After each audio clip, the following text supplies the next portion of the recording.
All right, welcome back to another episode of Beer, Bacon, and Bros. Tonight we got a shortened cast. We got Adam, Chris, and Keith. Alex is in the Mile High City enjoying himself. I saw last night he found a public breathalyzer to take. I saw that. Yeah, I saw that too. So, Only after you were talking to him Only about taking damn beer bone marrow shots. Yeah, bone marrow luge, something they have out there in Denver. Really cool. So I did it with whiskey. Would definitely suggest it with whiskey. FYI. So we're in here for week 2 college football predictions. Well, I guess technically week 1, right? Sorry, yeah, week 1. Week 1, yeah. I should have thought about that. We said week 0. We're in week 1 college football predictions, the most exciting week of the college football season, possibly. A lot of spread out games, right? We got Thursday games, we got Friday games, Saturday, Sunday, and Monday games. Yeah. So it's a college football takeover. And speaking of taking over, the guy that I tried to get to finish last year is in the lead at 6-1 on week 0.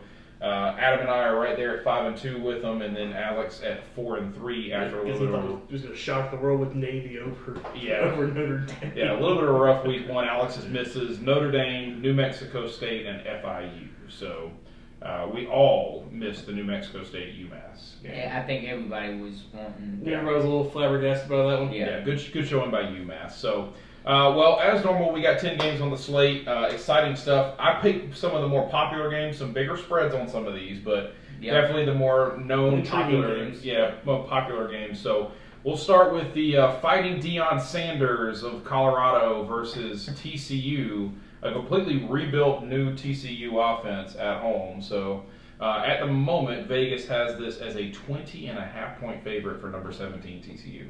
I'm taking TCU here. Yeah, I mean, I own Colorado. I think Colorado's going to shock the world some weeks in this season, but I don't think it's going to be against TCU. Okay. I'm going to have to go TCU on this one too.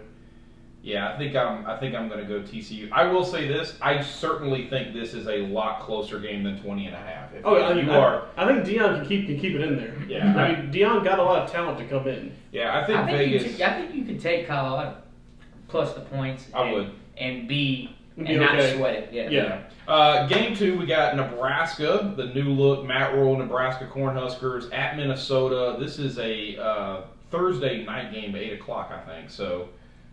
Looking real good. I'm taking Minnesota here. Only because of who Nebraska has at offensive coordinator. We're well versed in the Matt Rule era. So I trust Matt Rule. Marcus Satterfield, sorry. Yeah, I trust Matt Rule. I don't trust Marcus Satterfield. I love Matt Rule as a college coach, but I don't trust Marcus Satterfield calling plays. So I'm going to row the boat, baby. I like Nebraska to be better this year than they were last year for sure. They're going to be better, absolutely. I just think that it's going to take. We know what Marcus Satterfield does, absolutely, and it's not going to happen here in week 1 in Minnesota. Well, we just talked about it 2 weeks ago when we did our college draft. They haven't. Their playbook is like that thick. It's like War and Peace thick, and they've only got through like 3 pages of it. Yeah. So yeah, he needs to dumb it down just a little bit. All right, so we're all taking Minnesota. Row the boat. Okay. We got the big one tonight. Sorry, this is also Thursday night. Big one tonight, Florida, Utah. Utah, number 14 in the country, at home, but without Cameron Rising. Florida didn't know this, but apparently they had a good quarterback last year, so they are now replacing Anthony Richardson. So you mean somebody that's not going to overthrow by 20 yards? Maybe. And 20 yards high? Yeah, maybe. Yeah. So Billy Napier already said, loves his young talent. There's definitely some growing pains happening, so... What's the thoughts here on this one? Well, it was almost for certain I was going to take Utah. Almost certain. Cameron Rising not playing definitely throws a wrench into this. But I still don't trust Florida in a rookie QB yet, or a first-year quarterback starting for them. So I am still going to take Utah. I understand you're playing without your starter. You lost your biggest receiving weapon from last year. But I still think Utah gets it done. Yeah, I'm along the same lines as Adam. Don't disrespect. Yeah, I'm not going to disrespect you. I'm sorry. I'm along the same lines as Adam. I like Utah. I don't trust, like he said, a freshman quarterback coming in. Even though they don't have Cam Rising, I still think Utah at home is a tough place to play. I mean, they proved that last year by beating USC twice. So I really think Utah can pull this one out. Yeah, I think Florida has a better chance to win this game this year than they did last year when they actually beat Utah. And I think I don't know that Florida is going to sneak up on Utah the way they did last year. I do think Florida, and I don't know who Florida made the decision for their starting quarterback. I know they have Matz, the kid that transferred from Wisconsin. So I know they have a veteran quarterback if they want to turn that way for them. But it's hard. Like, without Cameron Rising and without the return of their number one tight end, too, not Dalton Kincaid, but the other tight end that was coming back is also hurt. So it just really feels like Utah's in a vulnerable position. I know Vegas still has them as a 6-point favorite, but somebody's got to win an upset this weekend. I think I'm going to go with Florida here. I think they've got a chance to do it here. Friday night, ACC, the Aflac kickoff game, Louisville and Georgia Tech in Atlanta. Georgia Tech is a 7.5-point underdog here. Louisville, obviously, first year under Brett Prom. Georgia Tech, second year with their head coach, and a whole new look offense, as they're calling it. I like Louisville in this. I know they lost Malik Cunningham, but I just think they still have a couple pieces that came back from last year, even though they don't have Malik anymore. But I still like them to go in and handle business and even though this is a home game for Georgia Tech, essentially. Yeah, it is. Are they playing at Georgia Tech, or are they just playing in Atlanta? It just says Atlanta. So, Mercedes-Benz, sorry. They're So playing they're Mercedes. playing- Still It's still a home game. game. I mean, it's only I mean, 3 miles so- down the road. Yeah. My real question is, does this count as a neutral site game? It would. Technically, yeah. it is. in Yes. college fantasy? It does. It is. Okay. Yeah. But I'm still taking Louisville. I think Louisville just has more talent, and I think they're more as a cohesive unit with Brett Buncombe because they got the guy they wanted. Yeah. So.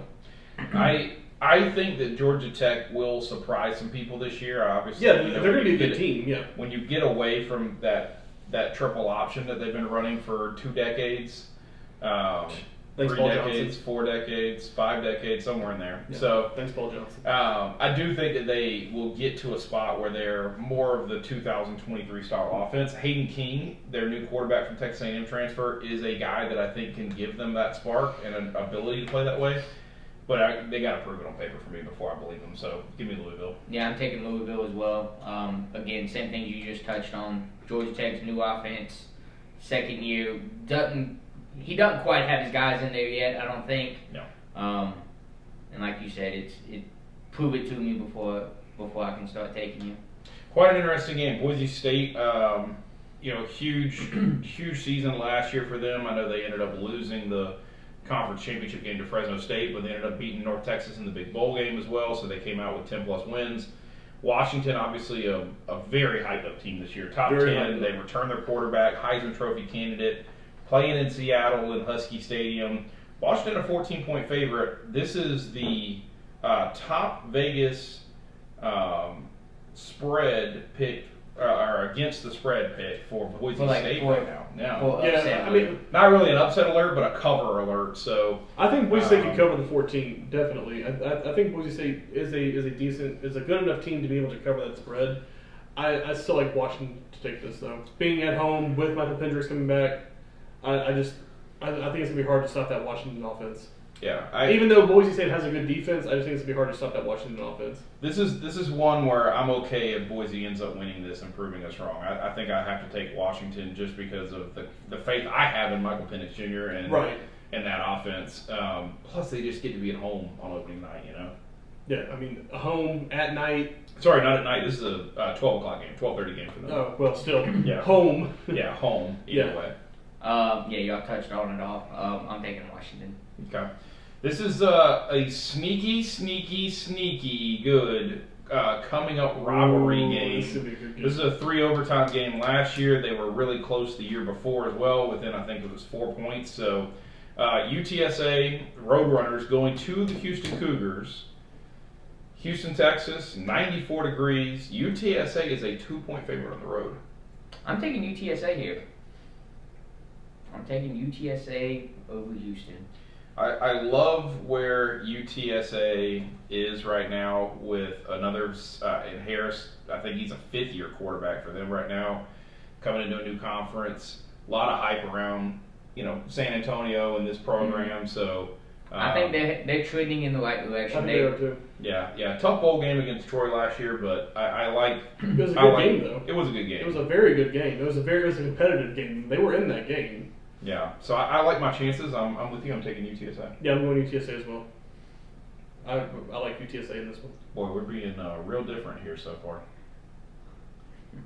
Everybody got to take the same person until it doesn't work out, right? Exactly. Okay. We got Cal and North Texas. This is surprisingly in North Texas. Yep. So in Denton, Texas, 4 o'clock on Saturday. ESPNU, the Cal Bears, and North Texas Mean Green. Cal is 6.5-point favorite on the road. Is Brandon McElwain still there? Probably. He's probably playing baseball for him at least. He wouldn't even be good at baseball. This is tough. I mean, North Texas is one of those sneaky teams that can go out there and do something, and Cal hadn't been that great. And they went 1-4 or 1-5 for the last one. They beat Stanford. It could be Stanford, Stanford's going to lose to Hawaii this week, by the way. Not on the pick 'em, but lock it in. Stanford loses to Hawaii. But North Texas did lose to Rice. They won. No, they beat Rice. Oh, they beat Rice. Sorry. They beat FIU and Rice. They lost to UAB, UTSA, and Boise. All 3 good teams, too. Yeah, all 3 good teams. Last year, very good teams. Yeah. I had UAB. Yeah. Austin had UTSA, and I had Boise until they lost their second game. Give me Cal. Okay. I think Cal can handle this matchup. I'm going to go different here. I'm going to take North Texas. I like North Texas a lot. I wanted them in our college football fantasy league. This is a team where a lot of the 3 stars from Texas A&M, Oklahoma, for some reason they all came together in North Texas this year. So I like North Texas to be a sneaky team this year. Give me the win. I'm taking North Texas at home. Yeah.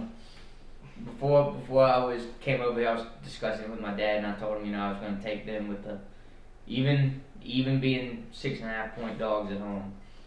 I think this is the game that the underdog has a better chance of catching the team. I agree. Okay, I agree. Yeah. Well, we're down to our final 3 games. These are the bigger games of the week. Monday night, the only game, number 9 Clemson at Duke. 8 o'clock, ESPN, Wallace Wade Stadium. What do they fit in there? They fit 40,000 over there in Durham, North Carolina. So, Clemson is a 13-point favorite. Dabo Sweeney, wow. Dabo Sweeney said that they are going to run the football Monday night. So, they have to. He can't throw the ball. Well, probably. They do have 2 really, really good running backs. I really like Duke. I own Duke in our fantasy league. I think they have one of the more underrated quarterbacks in all of college football with Leonard, but I think they have a very underrated offense in general. I agree with that too. I think they keep it closer than 13, but I still think Clemson wins this game. Yeah, I think Clemson comes out and still shows that they are the team to beat in the ACC. Duke has a chance of being good. I just don't think this is the game that they prove it. Yeah. Yeah, unfortunately, I'm going to have to pick Clem Tech on this, but Clem Tech. I agree with everybody saying that Duke. This is a sneaky Duke team that could really surprise some people. It wouldn't surprise me if they go out and upset Clemson in this one, but I have to go with Clem Tech on it. All right. Arguably the most difficult game and possibly the most hyped up game of the weekend. Not College Game Day, which we always finish on that, but LSU, Florida State, number 5, number 8. This is in Miami. No, it's in Orlando in the Camping World Stadium in Orlando, Florida. LSU a 2.5-point favorite. This is tough. This was such a great game last year. This came down to Florida State missing the field goal attempt. LSU missing. Florida State won the game by a point or 2. Yeah. Was it a field goal or was it an extra point? It was an extra point. Field goal or they blocked a punt or something. It was something weird. I think Florida State dropped the punt and then LSU scored the touchdown. Missed the extra point? No, it was the other way around. LSU. Oh my God, who the hell cares? I think LSU comes in and takes care of business.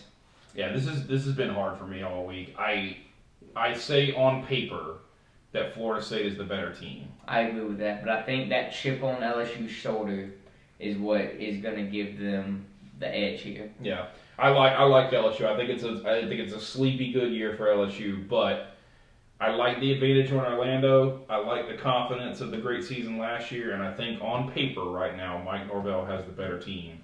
I'll take Florida State week 1. This is really hard because I own LSU, so I have to decide if I'm going to play them in this game because it's a really tough game that they could really go out there and lose. Yeah, because Florida State is a really good team. I think this is Florida State's year to win the ACC. I agree that on paper, Florida State probably has the better talent, but I think Brian Kelly's the better coach. I'm going to go with Brian Kelly and the LSU Tigers. okay, I like it.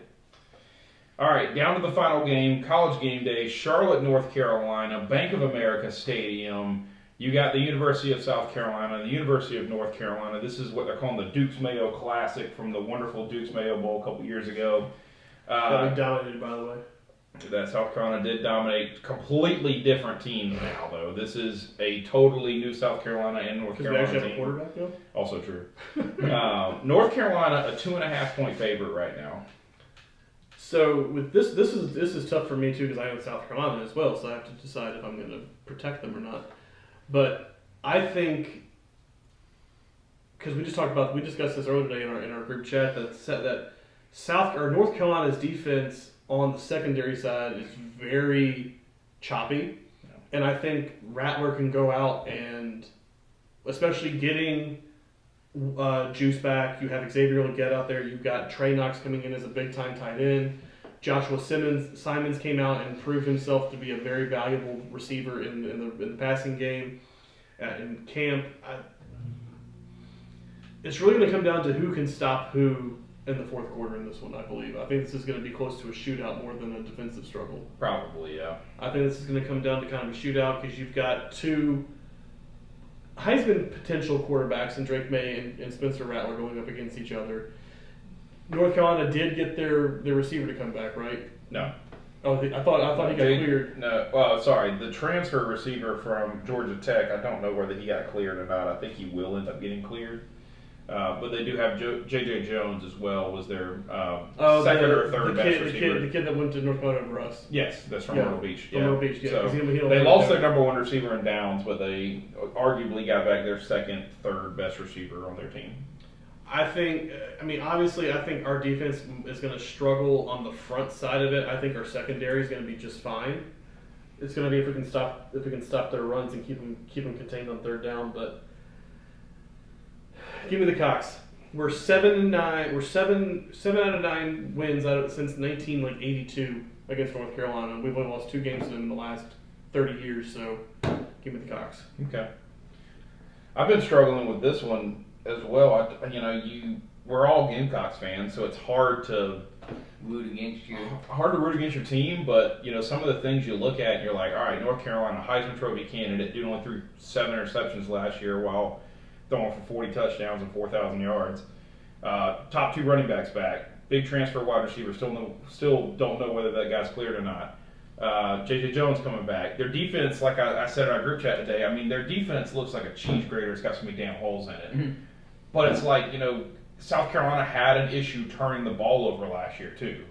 And can that be the differential for North Carolina? Do they just get 1 or 2 turnovers? And like you said, shootout, the turnovers can make a huge difference in that. So, I also think, I think Spencer is going to be the same Spencer that he was in the second half of the season than he was in the first half of the season. I think a totally new offensive coordinator too, though. Like you can think that all you want, but you got a totally new offense. I just think, but just from hearing them talk, when in the interviews and all that, they like this style of offense more than they did when they had. Well, they're not going to hype up the offensive coordinator that just left us. Well, no, they're not. But I also don't think they're going to go out there and say, "Oh yeah, this is great," when they don't even know what they're doing. Yeah. So I don't think. I think Shane's not going to be the kind of person to say hide our flaws.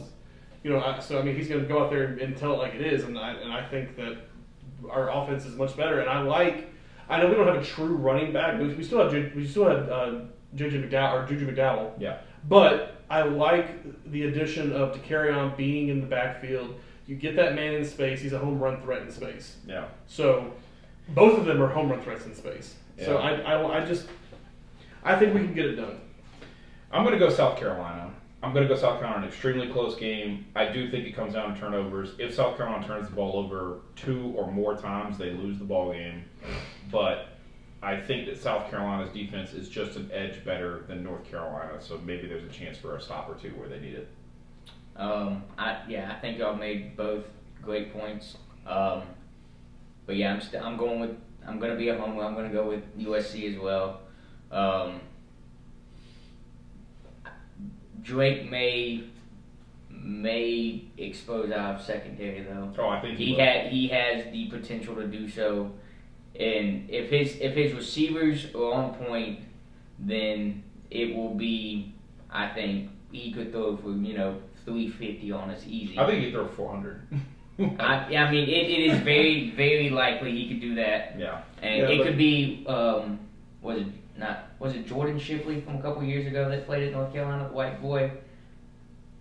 Not Jordan Shipley. He played at Texas.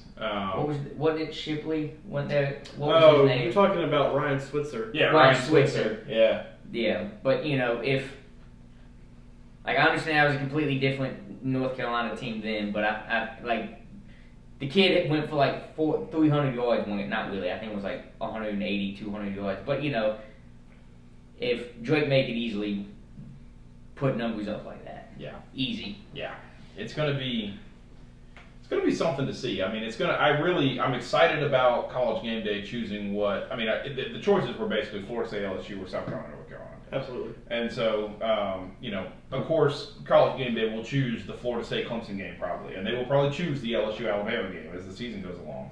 So I think it's exciting to have what will likely be a close game be on College Game Day. Yeah. So outside of a top 10 matchup. Yeah. So, all right, those are our Week 1 college football picks. As always, hit us in the comments. Let us know who you think's winning this week, and we appreciate you. Like, comment, subscribe.